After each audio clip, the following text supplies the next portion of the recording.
Hey guys, welcome back. Today we're going to go over installing a drag specialties fork stabilizer on your 04 to 06 Sportster. I also think this would fit, assembly would be roughly the same for 04 up to modern Sportsters. But it is a different part number for whatever reason, so maybe some of the brackets are different, I'm not really sure. But we'll go over this application anyway. So first off, you have the stabilizer itself, which seems to be really good quality. It's pretty neat. The way that this works is you'll see how we attach to the bike, but you have two mounting points, and then this is just a glorified shock. And in the light setting, it's very easy to move. If you crank the dial, you can make it heavier. In the heavy setting, it's much harder to push. That's a lot of dampening, so I think we're going to find something in between and just smack it against the table. That makes sense. But we'll probably find something in between that we like. But you definitely want to start off in the light setting. So we're going to adjust it back to that. Again, I need two hands, and then we'll go from there. You got a clamp that goes around the body, or the fork, I mean. This clamp goes around the body of the stabilizer. This bracket hooks to the frame, kind of to the gas tank mount. We got some miscellaneous hardware. We got the instructions. The point of these stabilizers: lessen vibration of handlebars at high-speed riding. Prevent front forks from bending and twisting at high-speed cornering.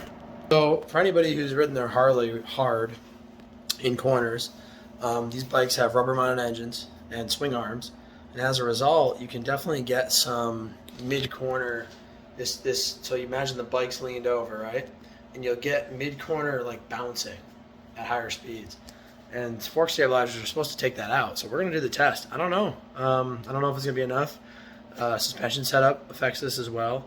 I have decent suspension on this bike. Probably not as good as I should for the way I ride it. So we'll start with this and we'll go from there. I've always wanted to do one of these. So I'm going to send it and see how it works out. So stay tuned. According to the instructions, we're going to mount the fork clamp first, and all of this is going to be mounted according to this picture on the back, which is pretty detailed. It goes on the left hand side of the bike. You can see the fork mount here, and then you can kind of see the way that all the bracketry works. This little U-shaped looking bracket is under your ignition, and it goes through the tank bolt, so I'll walk you through all that. Just kind of giving you an overview, but we'll be following these instructions one by one, so stay tuned. All right, so step one is going to be taking our fork clamp, mounting it on the triple tree, on the fork. So I'm going to start down here just to get the bolts in, but the goal is, according to the instructions, we want to be about 2 1/4 inches off the lower tree. So we want to be somewhere in this range. I'll get a tape measure out or calipers in a second. Now, I like to anti-seize any bolts. I don't know if this is in focus, but any bolts that are going into aluminum, stainless bolts into aluminum. Do that at your own will. They don't technically tell you to in the instructions. It's just something I've always done. So that's your decision to make.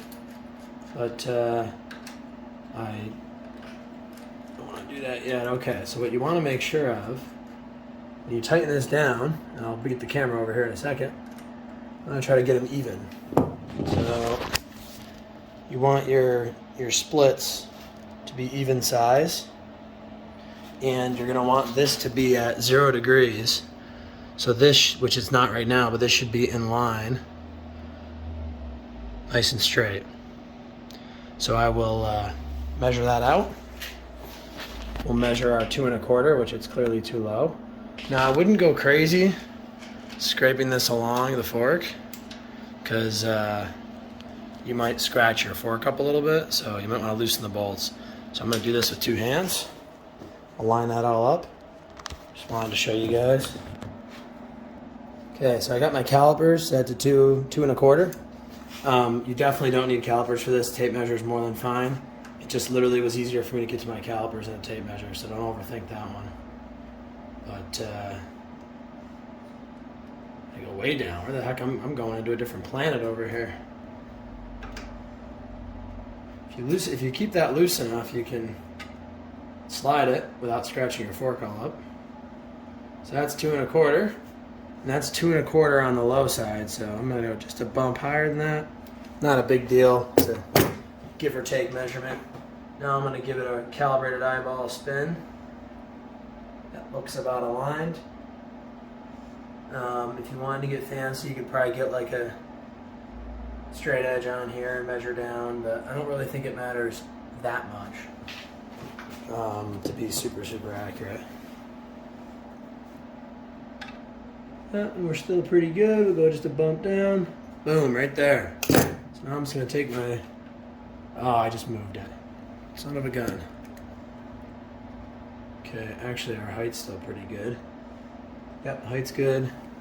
Did I spin it though? A little tiny bit. Oh, right there. Perfect. Not touching it. Now I have this fairing thing on, so I can't reach this one. So I'm going to get a regular Allen head and we'll go from there. So these are 3/16 Allen heads. 3/16. So we'll give that a little bit of a crank. I just use the regular Allen at this point. I was getting all fancy with the socket, but not really necessary. You don't have to kill these guys. They're, you know, it's aluminum housing here, and this thing doesn't have a ton of pressure on it, so you know, got to tighten these bolts to 1,000,000 foot-pounds. That's probably plenty right there. I just want to check this one real quick. Doesn't actually give you, that's good. Doesn't give you a torque spec. If you look, install stabilizer on left side of motorcycle. Oh, whoops. Turn adjustable knob to lighter side. Place front fork bracket on left side under triple tree. Reference image 1. I didn't see a torque spec there, so we just went with tight enough. All right. The next step is going to be removing our ignition coil bolt. So you can see our clamp is on here now, nice and straight, 2 1/4 up, and then we're going to remove actually I don't know what bolt they want me to remove. I'm going to have to remove the tank bolt anyway. But let's try to find this ignition coil bolt together here.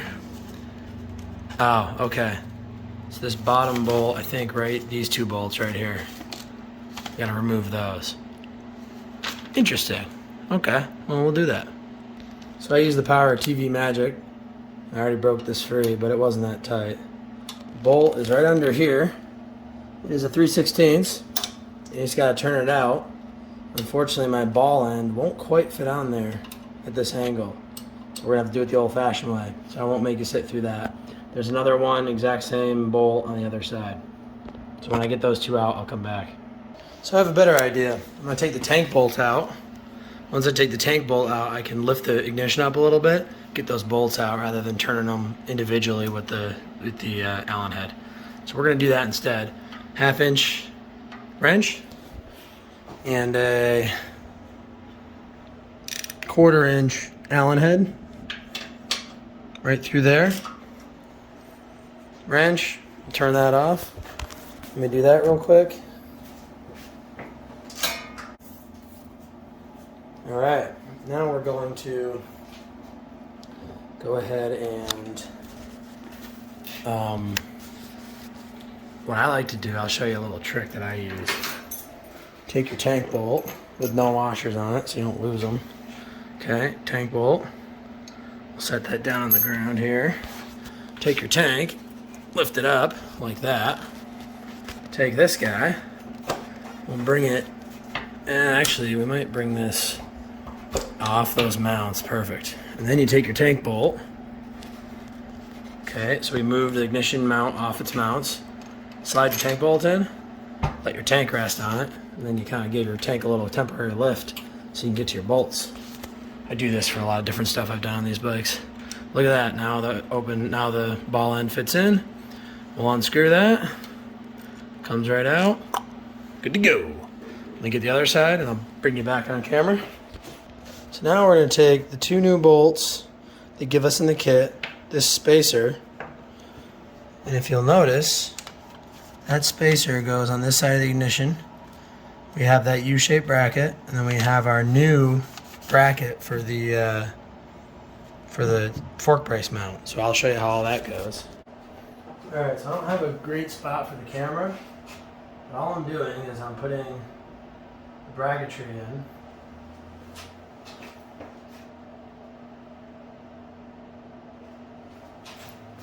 Just putting the bracketry in, so it's going to be new bolt,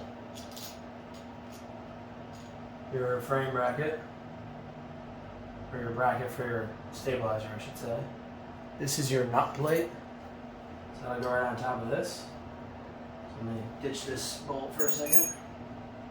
Don't need the spacer for a second too. Alright, so stick our Allen on there, and then we just gotta get this on here. Kind of whittle this back into position. There we go. That's going to mount just like that. This plate back on. Just loosely now, because we got to do the other side still. Whoa! That's not where that goes. There. So I'll bring you in a second. Just give me a minute. Basically what we have is our tank bracket U-shaped thing. This is the new fork brace bracket that'll sit like this. And then you've got your new bolt through here. This is your nut plate on top, which I was going to kick over, and I'll straighten all this out. As you can see, it's all just kind of haphazardly sitting here. So we'll get all this straightened out and I'll get you back on video. So what you wind up with is your new bracket for the fork brace. I keep saying fork brace. For the stabilizer, your U-shaped tank bracket, this nut plate, spacer, which takes up the same gap as that new mount, and now your whole ignition is just a little bit lower, which is totally fine. No issues there. So the next step, now that we have all that mounted, is to put all this stuff back on the bike, and we can mount the actual brace. Stabilizer, I keep saying brace. So now that we have the bracket reinstalled, put our tank bolt back in. I think this rubber cover will still fit. It might fall off. I'm personally not too concerned. If you are, buy a black bolt, paint it, whatever. I actually might even do that at some point. But anyway, now we have this hole for the bracket right here. For the stabilizer, I mean. And the stabilizer simply mounts from here to there. So I'll show you that step next. Alright, so once you mount this up, make sure your clutch cable is out of the way. Haven't actually tightened the bolts yet, but goes on top here, goes on your mount there. And then I'm actually going to turn this bolt over. I think I'd rather have the, the hex side on the top. Not a big deal either way. And then it just mounts in that bracket. Sorry, the light's a little bit bad. And that's basically it. I think it looks kind of neat. And really it's more about the function than the way it looks. So have your adjustment down here. You can adjust it while riding. Light is this way, heavy is that way, and you can do what you gotta do. An interesting problem. First of all, these are grease fittings. So I greased this one up, but this grease fitting you can't really reach in either orientation you put it in. So I'm gonna have to try to get a right angle needle greaser. So I turned it this way just to see if it would fit, but it doesn't. So I'm going to take the bolt out here and I'm gonna put it back. The other way, I guess. I don't know. I don't really like it either way. So we'll go this way with it. Also, this bracket is threaded, which I knew, on one half. It's open on the other. But then it's really weird because it's almost like a double nut situation where you crank it down on here to tighten it, and then you put the nut was on this side. It came like that in the box. So I don't really know exactly what that's all about, but we're going to try it again here. See if we can't make this fit better, because I don't like the way that this was set up. And I actually flipped this bracket around because I really want the Allen head to be facing up, just for looks mainly, but I don't know, it seems right to me. So I'm going to put this back in and go from there. These bolts are actually, this is actually a 5mm and the nut is a 13. The two nuts that attach it here and here are 12s, so they go to metric on you suddenly, which is kind of weird and annoying, but not a big deal. Right here is supposed to be about 1 1/4. So we'll push that body through a little bit. That's about right. We'll go ahead and tighten that down. All right, guys, I think I finally figured this out. I ran the bolt down from the top, which I like. We got good spacing here when the forks are fully compressed. They work fine the other way. I greased these 2 points here. I'll have to find a 90-degree grease fitting. It's nice and tight. It does have a little bit of play when you get further in your range of motion. These are just Heim joints. So you can see there's a little bit of play, but it doesn't seem to matter. I did shake the bars around and it feels like it gives me a lot of stability. So the doggy approves. But yeah, so other than that, I think we're in good shape. It's got a cool look to it. We'll see how it performs. Anyway, guys, I think that wraps this one up. I'm going to do a review on it at some point when I can, and we'll see how it handles with it. It's supposed to be a good modification, so we'll see. As always, thanks for watching. God bless America. See you in the next one.